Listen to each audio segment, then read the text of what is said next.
ഇനി എന്ന് സിനിമകൾ പ്രൊഡക്ഷൻ ഹൗസസിൻ്റെ പേരിൽ അറിയപ്പെടുന്നു അന്നേ സിനിമ രക്ഷപ്പെടുള്ളൂ എന്ന് പുള്ളി കാഷ്വലായിട്ടിരുന്ന് പറഞ്ഞ കാര്യത്തിൽ നിന്നാണ് ഫ്രൈഡേ ഫിലിം ഹൗസ് എന്ന ബ്രാൻഡ് ഉണ്ടാവുന്നത്. ഇപ്പോൾ ഉള്ള എക്സിസ്റ്റിംഗ് പ്രൊഡ്യൂസേഴ്സിൽ എല്ലാവരും സിനിമയെ 100% ആർട്ട് എന്ന രീതിയിൽ തന്നെ കാണുന്നവരാ. ബിസിനസ് ഒക്കെ എല്ലാവരും മറന്നുപോകും. അഭിനയിക്കാൻ എനിക്ക് വലിയ താല്പര്യമില്ല. കാര്യം എനിക്ക് ഈ വേറൊരാളുടെ കയ്യിൽ നിന്ന് ഇൻസ്ട്രക്ഷൻസ് എടുത്ത് അങ്ങോട്ട് നിൽക്കൂ, ഇങ്ങോട്ട് നോക്കൂ, ചിരിക്കൂ, കരയൂ എന്നൊക്കെ പറയുമ്പം അത് ഇച്ചിരി ബുദ്ധിമുട്ടാണ്. ആണുങ്ങൾക്ക് ജസ്റ്റ് ഒരു വഴക്കുണ്ടായി കഴിഞ്ഞാൽ അവർക്കൊന്ന് തോളത്ത് കയറ്റാ പോട്ടെ, വൈകിട്ട് ഇവരൊന്ന് കൂടിക്കഴിഞ്ഞാൽ എല്ലാം ഓക്കെ ആയി. പക്ഷെ നമുക്ക് അങ്ങനെ ഒരു സ്പേസ് ഇല്ല, പറഞ്ഞ് തന്നെ തീർക്കണം. ഇതൊന്നും അവരെവിടെയും പറഞ്ഞിട്ടില്ല, എവിടെയും കംപ്ലൈൻറ്റ് ചെയ്തിട്ടില്ല, എവിടെയും ഇൻഫോം ചെയ്തിട്ടില്ല. അപ്പം ഞാൻ ചോദിച്ചു ഇതൊക്കെ എന്തുകൊണ്ട് റിയാക്ട് ചെയ്തിട്ടില്ല? അപ്പം തന്നെ റിയാക്ട് ചെയ്യണ്ടേ? പക്ഷെ റിയാക്ട് ചെയ്യുമ്പോൾ പണി ഉണ്ടാവില്ലല്ലോ. അതാണ് അവിടുത്തെ പ്രശ്നം.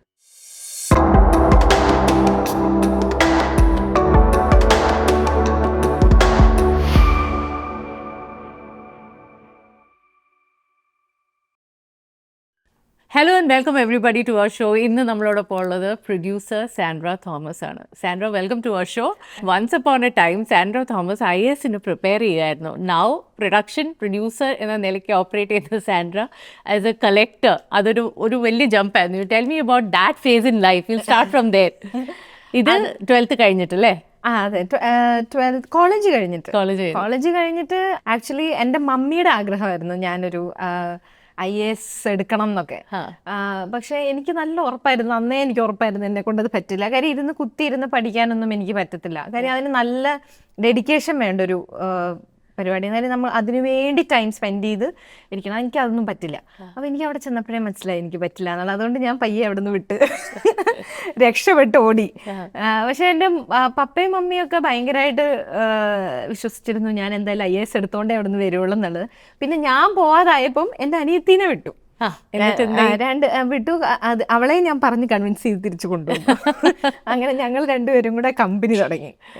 അങ്ങനെയാണ് ആദ്യത്തെ കമ്പനിയിലേക്ക് വരുന്നത്. ഇന്നോവേറ്റീവ് കോൺസെപ്റ്റ്സ് എന്ന് പറഞ്ഞ കമ്പനിയിലേക്ക് വരുന്നത് അതിനൊരു നിമിത്തമായത് ഈ IAS പഠിക്കാൻ പോയതാണ്. കാര്യം നിങ്ങൾ ബോണ്ട് ചെയ്തത് അല്ല, വേറെ എവിടെയും പിന്നെ നമുക്ക് ജോലി കിട്ടത്തില്ല. കാര്യം ഈ ക്യാമ്പസ് റിക്രൂട്ട്മെന്റ് പരിപാടികളെല്ലാം കഴിഞ്ഞു, കോളേജിലെ പരിപാടികളിൽ. പിന്നെ നമ്മൾ ഓരോ സ്ഥലത്തും ഇന്റർവ്യൂ ചെയ്ത് കയറി അവിടെയൊക്കെ എന്ന് പറഞ്ഞാൽ പിന്നെ കിടക്കുന്നതൊക്കെ ഈ ചെറിയ ചെറിയ ഹോട്ടൽസിൽ കയറുക, അല്ലെങ്കിൽ ഈ കസ്റ്റമർ സർവീസ്, അങ്ങനെയൊക്കെയുള്ള പരിപാടികളാണ്. അപ്പോൾ അതൊന്നും നമുക്ക് പറ്റില്ല എന്നുള്ളത് ആദ്യമേ തീരുമാനിച്ചു. പിന്നെ അല്ലെങ്കിൽ പിന്നെ ഇനി എന്ത് ചെയ്യാന്ന് പറഞ്ഞപ്പോൾ ഓക്കെ, സ്വന്തമായിട്ടൊരു ബിസിനസ് ചെയ്യാം. പക്ഷെ അതിനൊരു അടിത്തറ എന്ന നിലയ്ക്ക് സൂര്യ TV-യുടെ കൂടെ മീഡിയ ബൈങ് ചെയ്തതായിരുന്നു ഒരു ഗ്രൗണ്ട് വർക്ക് അല്ലേ? ഇതിനെ കുറിച്ചൊന്നും നമ്മൾ കേട്ടിട്ടേ ഇല്ല സാൻഡ്ര. ഐ മീൻ, ആ സ്ലോട്ട്സ് സെല് ചെയ്തിട്ടാണ് ശരിക്കും ഒരു ബിസിനസ് വുമൺ ആയിട്ട് സാൻഡ്രയുടെ first step. Tell me about that phase two. ഞാൻ അതിലേക്ക് വരുന്നതിന് മുമ്പ് ഞാനൊരു ഇംഗ്ലീഷ് ടീച്ചർ ട്രെയിനിങ് അക്കാഡമിയിൽ അഡ്മിൻ ആയിട്ട് ജോലിക്ക് കയറിയായിരുന്നു. എവിടെയെങ്കിലും ജോലിക്കൊക്കെ പോകണമല്ലോ. അപ്പം അങ്ങനെ കയറിയപ്പം അവരെനിക്ക് ആദ്യം തന്ന ടാസ്ക് എന്ന് പറഞ്ഞാൽ ഒരു 10-20 ദിവസത്തിനകം ഒരു 20 സ്റ്റുഡൻസിനെങ്കിലും കൊണ്ടുവരണം, ഈ ടീച്ചർ ട്രെയിനിങ്ങിന് വേണ്ടി കൊണ്ടുവരണം എന്നുള്ളതാണ്. അപ്പം ഞാനിത് എങ്ങനെ പറഞ്ഞ് കൺവിൻസ് ചെയ്ത് കൊണ്ടുവരുമെന്നൊന്നും എനിക്കറിയില്ല. ഇത് എന്താണ് പരിപാടി എന്ന് തന്നെ ഞാൻ പഠിച്ചു വരുന്നതേ ഉള്ളൂ. എനിക്ക് എന്താണ് അവർ ചെയ്യുന്നതെന്ന് തന്നെ അറിയത്തില്ല. അപ്പോൾ ഫസ്റ്റ് തന്ന ടാസ്ക് ഇതാ. അപ്പം ഞാൻ ഫോണും തന്നു, ഇതാണ് നമ്മളിവിടെ പഠിപ്പിക്കുന്നത്, ഇത്രയും സ്റ്റുഡൻസ് ഇത്രയും ദിവസത്തിനകം വേണമെന്ന് പറഞ്ഞു. അപ്പം ഞാൻ ഇരുന്ന് വിളിക്കാൻ തുടങ്ങി. വിളിച്ച് സംസാരിച്ച് ഓരോരുത്തരോട് സംസാരിച്ച് തുടങ്ങിയപ്പോഴെനിക്ക് മനസ്സിലായത് എനിക്ക് ആൾക്കാരെ കൺവിൻസ് ചെയ്യാൻ പറ്റുന്നുണ്ട്. എനിക്ക് സത്യത്തിൽ ഇതിനെക്കുറിച്ച് വലിയ ധാരണയില്ലെങ്കിലും ഞാൻ അവരെ പറഞ്ഞ് കൺവിൻസ് ചെയ്യാനായിട്ട് ശ്രമിക്കുന്നുണ്ട്. ഒരു 20 പേരെ ഞാൻ കൊണ്ടുവരികയും ചെയ്തു. കൊണ്ടുവന്ന് കഴിഞ്ഞ് കഴിഞ്ഞപ്പോൾ എനിക്ക് മനസ്സിലായി എൻ്റെ സ്ട്രെങ്ത് എന്ന് പറയുന്നത് എൻ്റെ നെഗോഷിയേഷൻ പവറാണ്. എനിക്കൊരാളെ കൺവിൻസ് ചെയ്യാൻ പറ്റുന്നുണ്ട്. നമുക്ക് വേണ്ടത് എന്താണോ അതിലേക്ക് ഇവരെ കൊണ്ടുവരാനായിട്ട് എനിക്ക് പറ്റുന്നുണ്ടെന്ന് എനിക്ക് മനസ്സിലായി. അപ്പോൾ എനിക്ക് മനസ്സിലായി എനിക്ക് സ്വന്തമായിട്ട് എന്തെങ്കിലും ചെയ്യാൻ പറ്റും എന്നുള്ള കോൺഫിഡൻസ് കിട്ടിയത് അവിടുന്ന്. അങ്ങനെയാണ് പയ്യെ മീഡിയ ബൈയിങ്ങിലേക്കൊക്കെ ഇറങ്ങുന്നത്. അതിൻ്റെ ഒരു സ്റ്റാർട്ടിങ് അവിടെ നിന്നായിരുന്നു. പക്ഷെ പൊതുവെ നമ്മൾ ഫിലിം ഇൻഡസ്ട്രിയിൽ വളരെ ചുരുക്കം ഫീമെയിൽ പ്രൊഡ്യൂസേഴ്സേ ഉള്ളൂ. പൊതുവെ നമ്മൾ കാണുന്ന അവർക്ക് എന്തെങ്കിലും ഒരു കണക്ഷൻ ടു ദ ഇൻഡസ്ട്രി കാണും. I mean either the other spouses അല്ലെങ്കിൽ അവരുടെ ഫാദേഴ്സ്, എന്തെങ്കിലുമൊക്കെ ഫാമിലി കണക്ഷൻ കാണും. സാൻഡ്രയുടെ ഫാമിലി കണക്ഷൻ എവിടെയായിരുന്നു, ഉണ്ടായിരുന്നു? How was that? Link to the film industry? കാരണം അല്ലെങ്കിൽ ഭയങ്കര ഡിഫിക്കൽട്ട് അല്ലേ to break in to the industry? എൻ്റെ ചുറ്റും ആളുകൾ ഉണ്ടായിരുന്നു, അവർക്ക് ആർക്കും സിനിമയുമായി യാതൊരു ബന്ധവുമില്ലായിരുന്നു. ഇപ്പം എൻ്റെ പപ്പയാണെങ്കിലും എല്ലാവരും, ഇപ്പം എൻ്റെ സിസ്റ്റർ എല്ലാവരും കൂടെ ഉണ്ടായിരുന്നു. ഇപ്പോൾ ഫസ്റ്റ് സിനിമ ഫ്രൈഡേ ചെയ്യുന്ന സമയത്ത് എല്ലാവരും കൂടെ ഉണ്ട്, പക്ഷെ ഇവർക്ക് ആർക്കും സിനിമയെക്കുറിച്ച് അറിവില്ല. പിന്നെയും എന്തെങ്കിലുമൊക്കെ ഒരു കണക്ഷൻ ഉള്ളത് എനിക്കാണ്.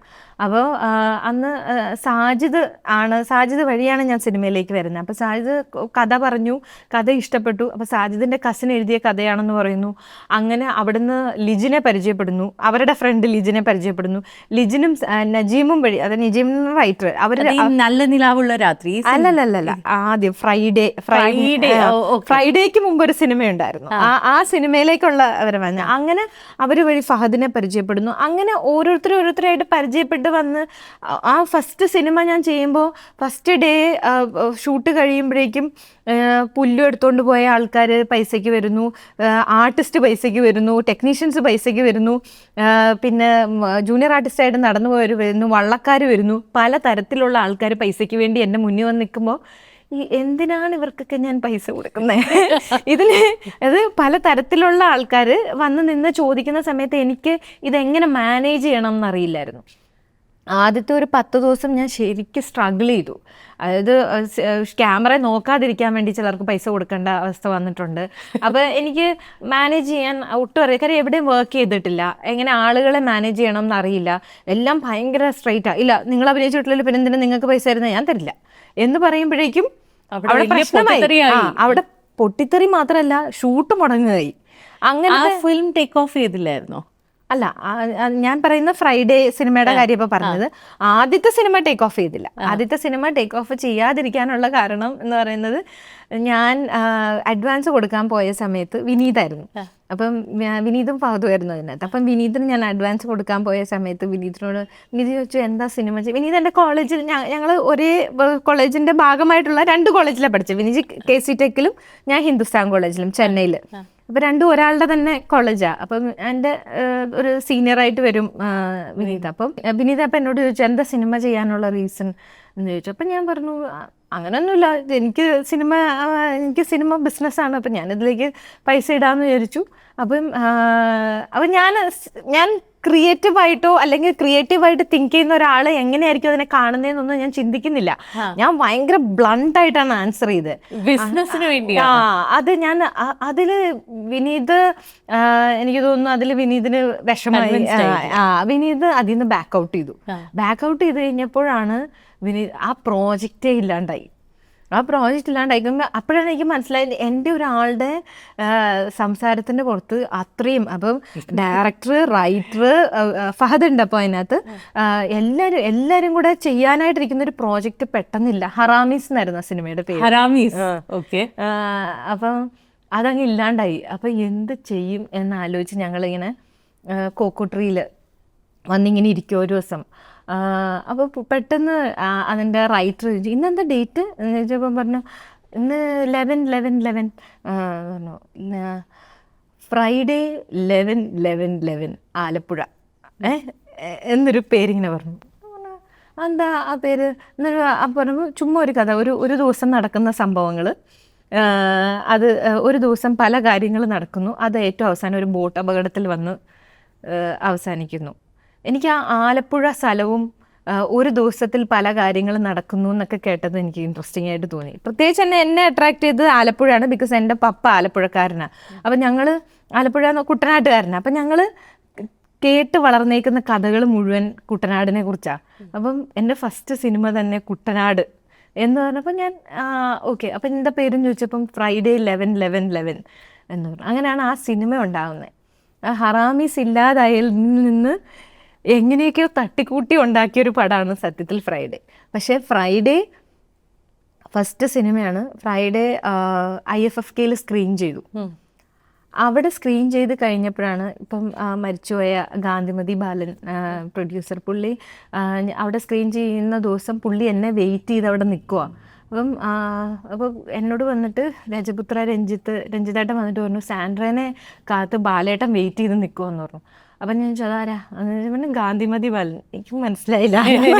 അപ്പോൾ എനിക്ക് സിനിമ വലിയ അപ്പം ഞാൻ പുള്ളിയെ ചെന്ന് കണ്ടു കഴിഞ്ഞപ്പം പുള്ളി എൻ്റെ അടുത്ത് പറഞ്ഞു ഒരുപാട് സിനിമകൾ ചെയ്യണം, ഇതുപോലത്തെ നല്ല സിനിമകൾ ചെയ്യണം എന്നൊക്കെ പറഞ്ഞിട്ട് കാര്യം അവർക്കുണ്ടായേക്കുന്ന അനുഭവങ്ങളും മുമ്പ് സിനിമകൾ ചെയ്തേക്കുന്ന അനുഭവങ്ങളും ഒക്കെ എൻ്റെ അടുത്ത് ഇങ്ങനെ പറഞ്ഞു തന്നു.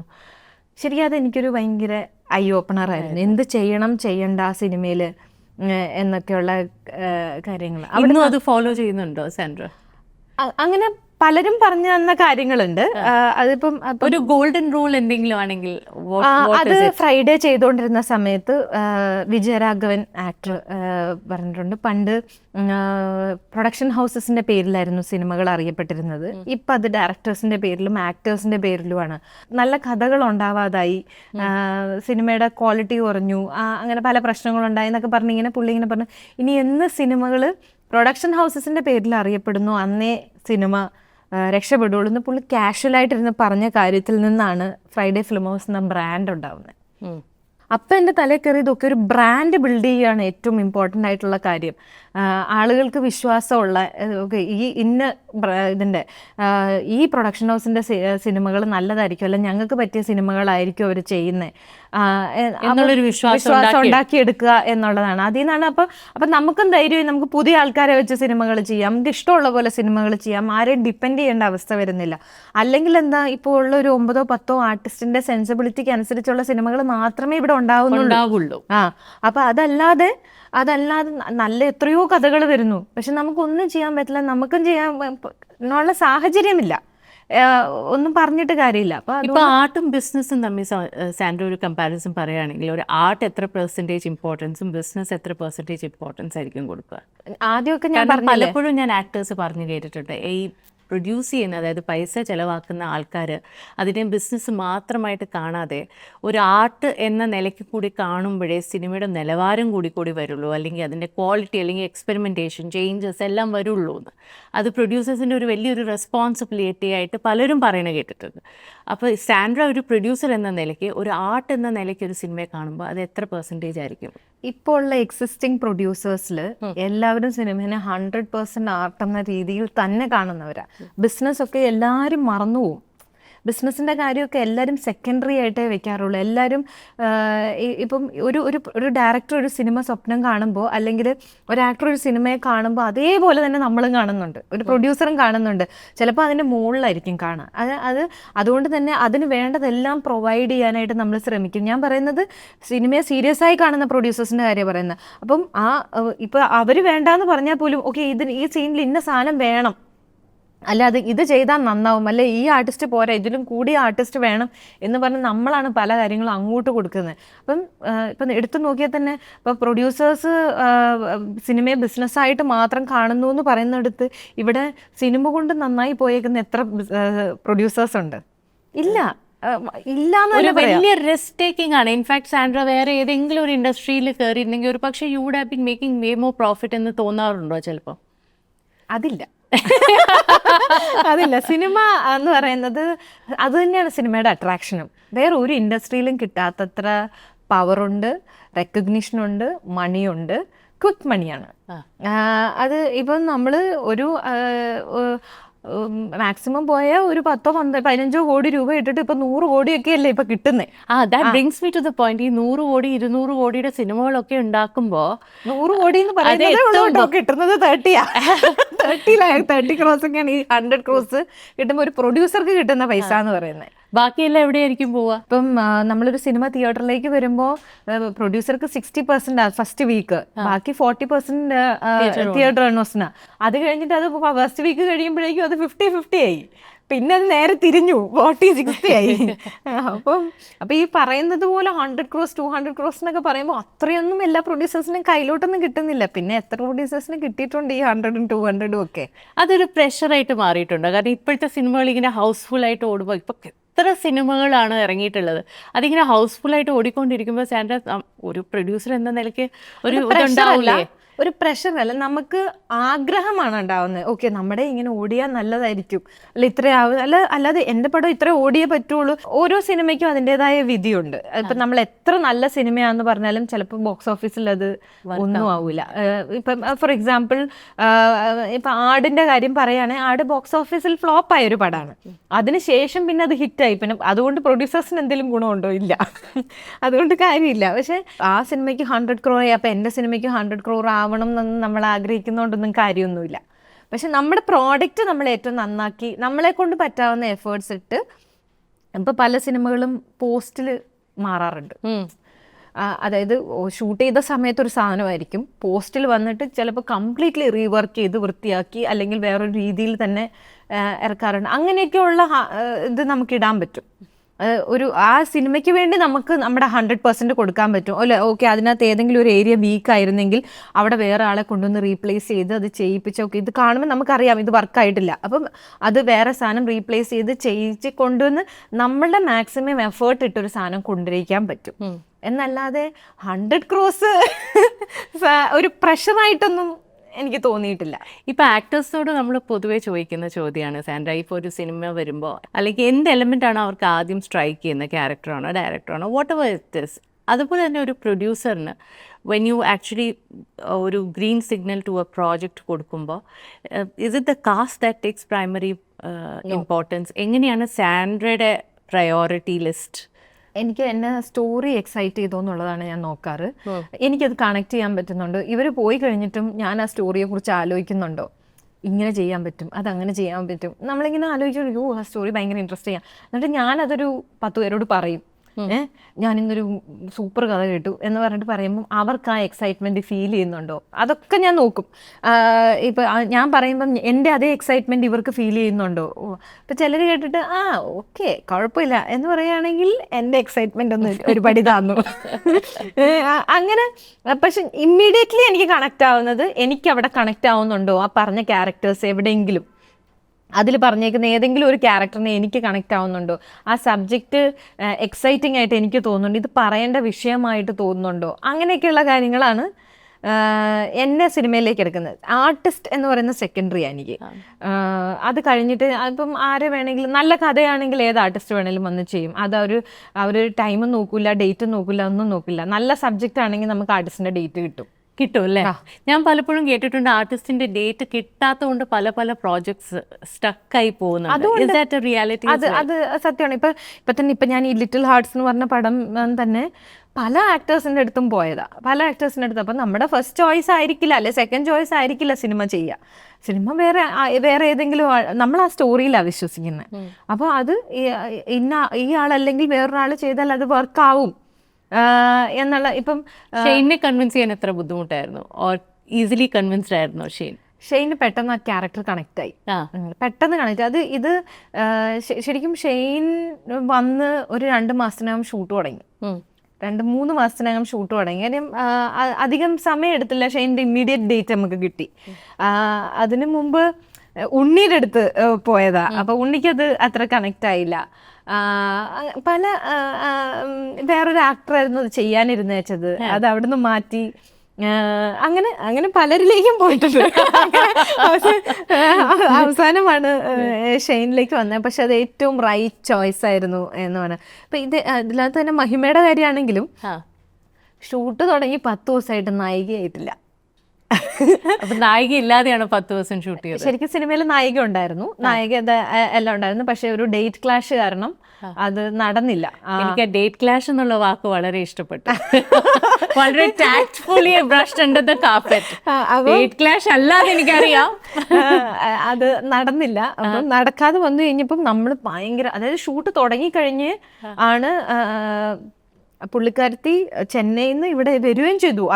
നമ്മുടെ പടത്തിൽ ജോയിൻ ചെയ്യാൻ വേണ്ടി വന്ന് നമ്മുടെ കാറിന് വേണ്ടി വെയിറ്റ് ചെയ്ത് നിന്ന ആളെ പിന്നെ കാണുന്നില്ല. കാര്യം അവിടെ തിരിച്ചു പോകേണ്ടതായിട്ട് വന്നു. പിന്നെ ഞങ്ങൾ എന്ത് ചെയ്യും, നമ്മളെല്ലാവരും സ്റ്റക്കായി. പലരെ ശ്രമിക്കുന്നു, പല ആൾക്കാരെ നോക്കുന്നു, ഒന്നും നടക്കുന്നില്ല. അങ്ങനെ അവസാനം കറങ്ങിത്തിരിഞ്ഞ് വന്നത് മഹിമയ്ക്ക് വേറൊരു സിനിമ ക്യാൻസലായിപ്പോയി. അപ്പം കറക്റ്റ് മഹിമയിലേക്ക് എത്തിക്കഴിഞ്ഞപ്പം അതേ പറഞ്ഞ ഓരോന്നും മാറി വരുന്നതെല്ലാം നന്നായി വന്ന ഈ സിനിമയിൽ. ഇപ്പോൾ നല്ല നിലാവുള്ള രാത്രി ആദ്യത്തെ സിനിമ, ഇത് രണ്ടാമത്തെ സിനിമ. അപ്പോൾ ആദ്യത്തെ സിനിമ of course you have the experience behind you as a producer, Friday film ഹൗസിൻ്റെ കൂടെയും അല്ലാതെ ഫ്രൈഡേ ഫിലിംസിൻ്റെ കൂടെ. ബട്ട് റൈറ്റ് നൗ സ്വയമായിട്ട് സ്വന്തമായിട്ട് ഡീൽ ചെയ്യുക, അതൊരു വേറൊരു ബോൾ ഗെയിം അല്ലേ Sandra, when you started with നല്ല നിലാവുള്ള രാത്രി?